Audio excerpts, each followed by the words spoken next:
What's up, you guys? My name is Aubrey and this is my channel, and today I come to you guys in a slightly different environment than normal. As you guys know, or maybe you don't know in some cases, I live in Dallas, Texas, and we have been dealing with just insane winter weather the last few days. And I know for you northerners who deal with this every single year, this is nothing to you guys, but here in Texas, we are just not equipped to deal with that at all. So the entire state has basically been shut down for 2 or 3 days now. People are having to deal with blackouts, rolling blackouts with their electricity, heat, and water, and quite honestly, it's just a complete mess. So as a result, I have some family staying with me because I do have electricity and I do have heat, and my normal YouTube studio is taken up because of that. So I come to you guys from my home office instead. With that being said though, I wanted to talk to you guys about the EIDL grant, the EIDL loan, as well as the PPP program, because there has been some data that has been released on all three of these programs, and there is potentially more funding coming to these programs as well. So I want to break down some of these data points. I want to talk about what more funding could potentially mean for you, and I want to break down where we currently stand in all three of these programs, given that it is currently February of 2021. So let's get started. So let's first talk about the EIDL program, because I know that that's something that so many of you guys are interested in learning about. So as of today, or within the last couple of days I should say, the EIDL program had surpassed $200 billion in total funding, meaning that over the course of the EIDL program's lifespan, which is just now coming up on 1 year, it has distributed $200 billion to businesses, entrepreneurs, gig workers, independent contractors in need.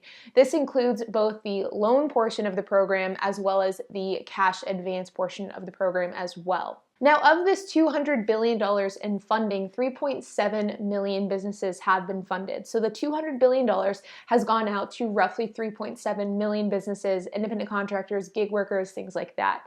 And of that 3.7 million businesses, the vast majority of those have been small businesses. In fact, 78% of all EIDL loans are less than $100,000 and 65% is less than $50,000.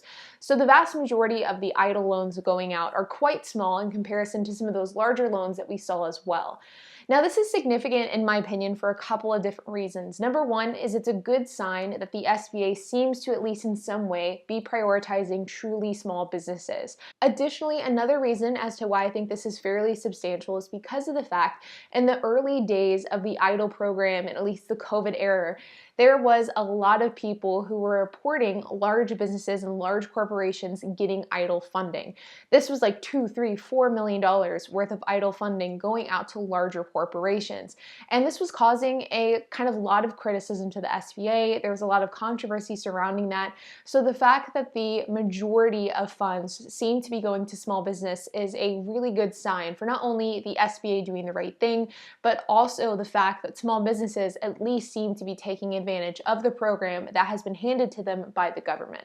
Now, where we currently stand in February of 2021 with the EIDL program, as of right now, some of the rules, regulations, and processes with the program have changed quite substantially in the last few months.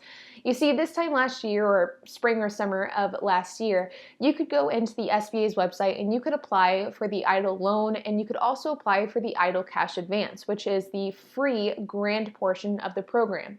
But as we sit here today, that is not the case. You can still go into the SBA's website and you can still apply for a low interest long-term loan, but you cannot apply for the targeted cash advance. In fact, this is something that is essentially invite only. You see, if you're somebody who has applied for the EIDL loan, the EIDL cash advance, the EIDL grant in the past, and if you are somebody who is eligible for the EIDL cash advance this time around with this new targeted advance, then the SBA will contact you and they will help walk you through the process of applying for the free $10,000 grant. This is the only way that you can receive an EIDL cash advance, and as we stand today, you cannot apply, as there is no application, there is no acceptance of any application other than the loan. If you're interested in learning about whether or not you are eligible for the EIDL cash advance, I will include a handful of links in the description below, as well as a kind of eligibility tracker that is provided by HelloSkip. So if you follow that, you fill in your information, you should be able to find out if you're eligible for the EIDL cash advance. Now, one last piece of good news with the EIDL cash advance is the fact that the Small Business Committee and the House of Representatives have approved additional funding to the EIDL program. This includes not only the EIDL loan, but also the EIDL cash advance. This was $15 billion in funding, not only going to the EIDL program, but also going to a handful of other aid programs as well. And the reason why this is substantial is because of the fact that the more funding the EIDL program gets, the better for everybody. The way that the EIDL Cash Advance program is being addressed as of right now is on a first-come, first-served basis, meaning that the people who applied early spring last year will be prioritized over the people who applied in December of 2020. And as the SBA is working through that list in kind of chronological order, they are at some point going to run out of money. And once they kind of run out of money, everybody who applied after that date will just not receive anything. So the more funding that the EIDL program gets, the better of a chance that the SBA has in kind of making their way through the entire list of past applicants. So the more funds, the better for basically everybody who is hoping to receive some form of the targeted cash advance. So next, let's move on to the PPP, or the Paycheck Protection Program.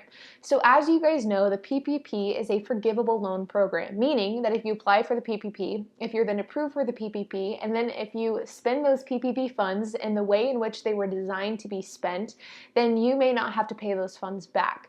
This was a program that was designed to help keep employers having their employees employed rather than in the unemployment line. And the program so far, I think, has worked quite effectively.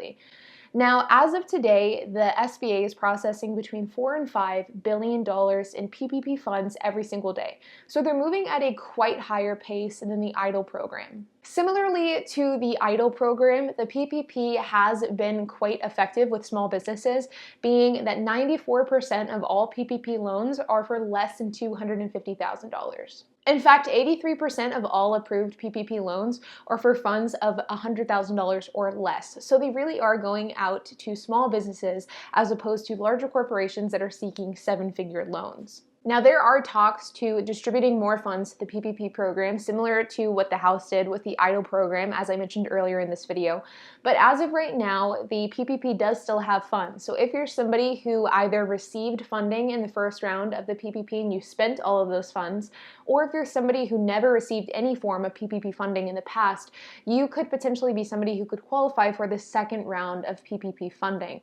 So if you're interested in doing that, you should definitely check out a handful of lenders, whether it be through a certified lender at a traditional bank like Chase, Wells Fargo, things like that, or if you go an online route like Cabbage, Bluevine, or any of those other PPP distributors as well. There are a handful of options. I will include a handful of those options down in the description below. But if you're somebody who's an independent contractor, if you're a gig worker, if you own a small business, even if you don't have any employees but you do work for yourself, you could potentially qualify for PPP funds.